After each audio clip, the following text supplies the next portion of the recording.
Hi there, my name is Spencer Chimuk. I'm a partner at McLeod Law, and May is Skin Cancer Awareness Month in Canada. So I'm here today with Cara Rathwell and Tegan Killi, who are the owners of Morrison Rowe, a sun protection clothing company. And I'm here to talk with you guys a little bit today about your business, about Skin Cancer Awareness Month, and just learn a little bit about you. So welcome. Thanks for coming out today. Yeah, thanks for having us. Yeah.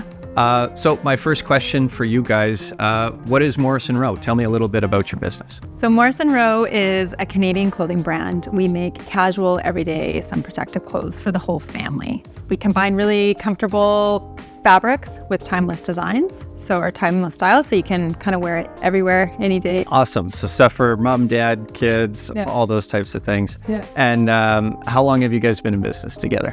We started Morrison Rowe after I was diagnosed with multiple basal cell carcinoma skin cancers. My dermatologist had recommended that I wear sun protection clothing when outside, but I really struggled to find casual UPF 50 plus clothing. All I could find was beachwear or sport-specific activewear, and I didn't want to wear a skin-tight rash guard or a multi-pocket fishing shirt when I was out at the park with my kids or sitting on a patio with my friends. I wanted clothing that was casual, comfortable, and sun protective.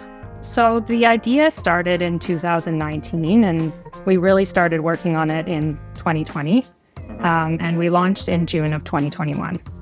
And what was that experience like of going through the launch, creating a new business, and starting up? It was a lot.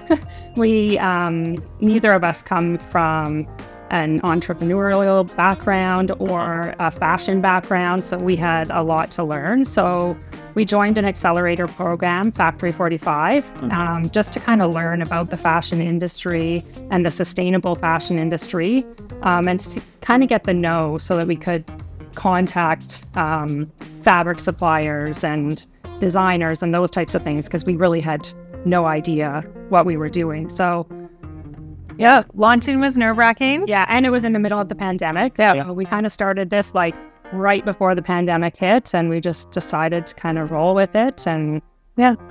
Oh, wow. And Cara, you were a registered nurse and a professional engineer, Tegan. So what was it like making that transition or trying to apply some of those skill sets to a clothing business? Yeah, I felt it was definitely a huge detour for both of us from our professional careers. Yeah. But I do think working as a registered nurse really helped me recognize the importance of education and bringing awareness to sun safety and skin cancer. Yeah, I was just on a trip in Mexico with my kids over spring break, and we always wear the sun protective shirts because it's just crazy how bad the sun burns can be sometimes when you're out and it's summertime, or if you're in a destination like that. Definitely, and you don't want to be applying sunscreen every couple of hours or even more frequently if you're getting in and out of the water, and the kids really don't like putting it on. Yeah. So let's talk a bit about the product. So tell me, what is sun protective clothing? How is it different than, a t-shirt that we pull off the shelf? So our clothes, we don't treat them with any chemicals or anything like that. The sun protection is actually a factor of the type of fabric, like the fiber that's in the fabric, the knit of the fabric, and the colors. We found fabrics that we liked. This was probably the hardest part about launching, was finding the right fabrics for us. So we found some fabrics, and then we send them for testing to see if they are UPF 50 rated. Some of them weren't, so we had to start back from scratch again. But a lot of them were, and that is how our fabrics are UPF 50. UPF 50 stands for UPF stands for ultraviolet protection factor, and it's a measure of how much UV rays can actually penetrate the fabric. So for something that's UPF 50 plus, it's 1/50th, so it blocks at least 98% of UV rays, and that's UVA and UVB, so it's like comparable to a broad spectrum sunscreen.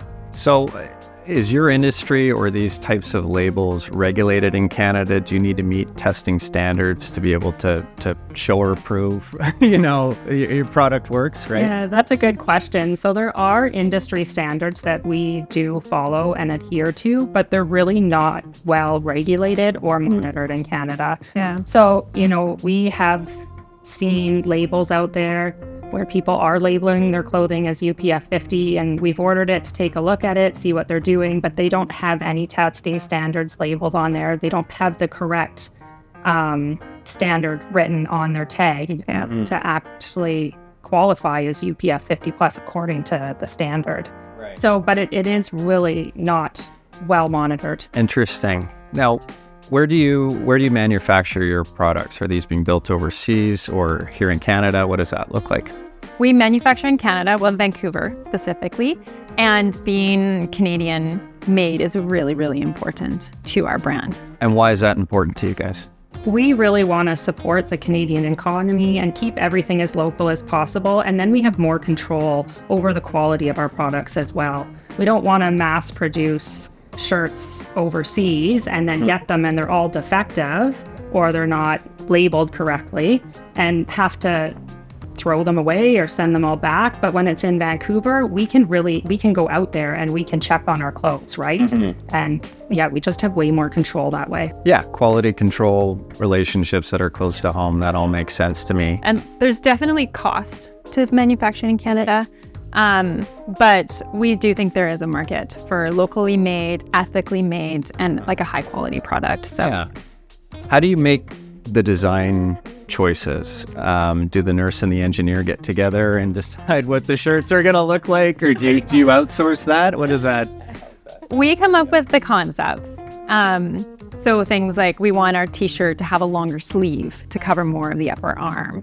And we want our long sleeve shirts to be a little bit longer in the sleeve so it can cover the back of the hand. We come up with these concepts, but we cannot make that a reality. We work with Claire at Aero Designs, and she makes our little concepts a reality, and that's how it comes to life. Yeah. Awesome. Yeah, and she's based in Calgary here as well. Yeah. So she's a local Calgary designer. Using, again, local talent, everything made, designed, manufactured in Canada.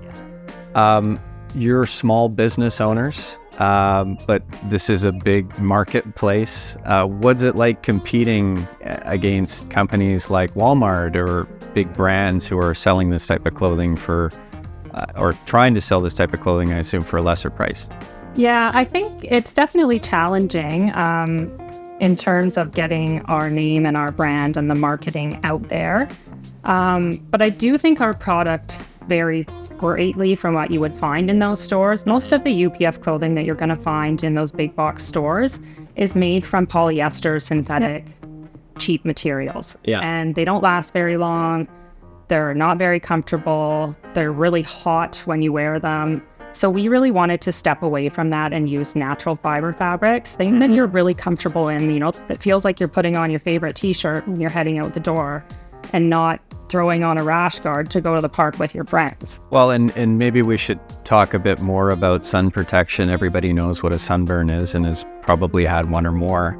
But what are some of the longer term ramifications of sun damage or exposure to the sun? Nobody likes having a sunburn. It feels terrible. That kind of wears off and you're like, oh, I'm fine now. I'll head back out and get another one. But long term, sun damage is cumulative and it's irreversible. So once you have the damage, you can't actually turn that around. So sunburns that happen in childhood are going to show up in adult years. They say if you've had 5 or more sunburns as a child, that more than doubles your risk of developing skin cancer as an adult. And are you guys finding customers amongst kids as well as adults as you're marketing and selling your products? Yeah, definitely. I would say people, if we're at like a pop-up market or something and people are seeing our clothes, for the kids, they love it. They're like, oh, this is such a fantastic idea, right? We spend so much time outdoors with our kids when we're not at the beach, but we don't always think about protecting them the same way as we would when we're at the beach. Yeah. So yeah, there's definitely been a good market for the kids. And I would say kind of older, more mature women would be the other market. Yeah. And it's funny because it's always people who they'll see our clothes and say, oh, I know so-and-so who's had skin cancer. I'm going to tell them about your clothes. They'll love it. But we really want to get to people before they've had skin cancer. Yeah. Prevention, right? So yeah, we're trying to reach out to that market and do some education and bring awareness to that prevention piece. That makes a lot of sense. What do you think, Tegan? Yeah, I think consumers are becoming more and more aware of the dangers of sun exposure, and they don't know that their regular clothes don't protect them adequately, right? So there is a lot of education, and you can see it around some of the bigger brands will have the advertising sun protection now. We've starting to see it in the last year or so. Yeah. So we definitely think that the awareness is there, and it's just learning and connecting with those people who are looking for it. Well, it's good to see the awareness, but at the same time, having quality control and having clothes that actually protect you in the way they're advertised to is important as well. I can't believe you guys started this during the pandemic, and I'm sure you've had a lot of adversity. What was the toughest thing starting out, or what advice would you give to someone who's looking to become an entrepreneur and make a transition and start their new business?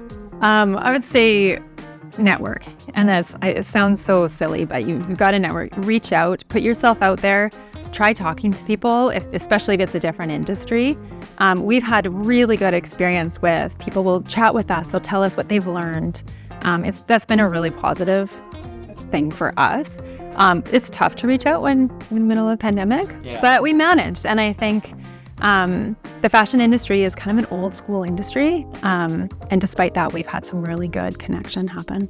Yeah, definitely starting up, I would say just finding the resources. Like, had we not done that Factory 45 accelerator program, we never would have found these fabric resources that we got through them, because you can't just Google search fabric companies. They don't come up.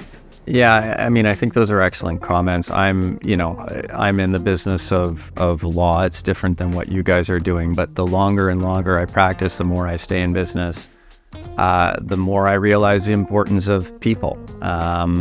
It all flows from your connections, and Calgary's a really great city for that. I found anyone will give you a cup of coffee for the most part. So, but it's tough. It can be intimidating to take advantage and sort of put yourself out there, especially if you're doing something new or something different. Yeah.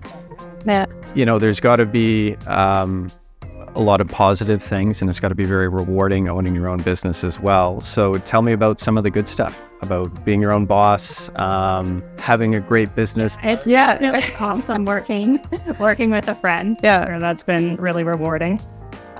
We've known each other for a long time. Forever. Let's say forever. So it's been really rewarding, and just being your own boss and able to make your own schedule and do things on your own time, and call the shots. We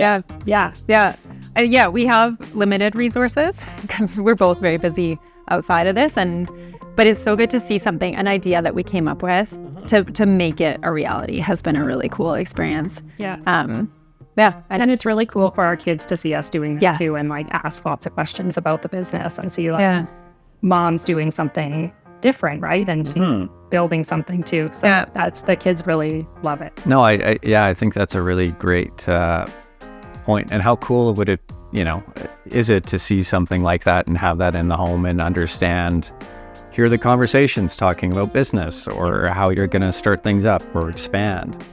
One of the things I noticed when I was looking at your website is all your models look like regular people, which was great to see.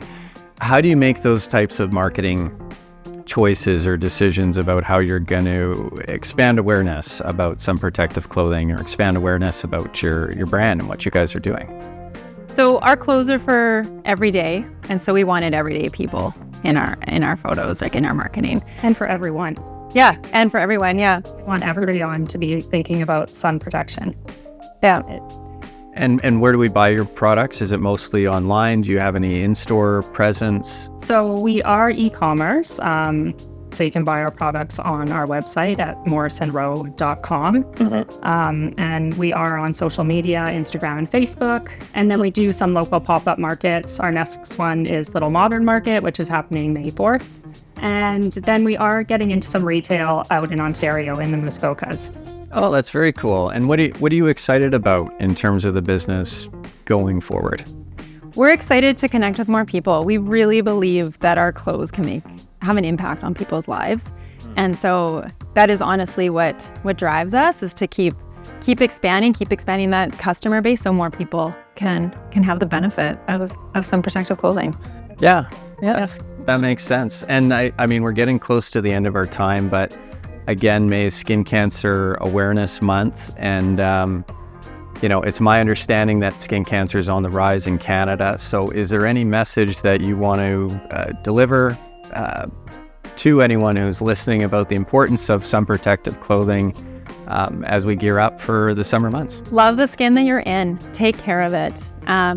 If you want to have that glow, that tan glow, get a spray tan. Yes. Honestly, there are safer options. Yes. Yeah. Don't go in a tanning bed. Yeah. Don't go sit in the sun with the intention of getting a suntan or getting a sunburn. It's not healthy.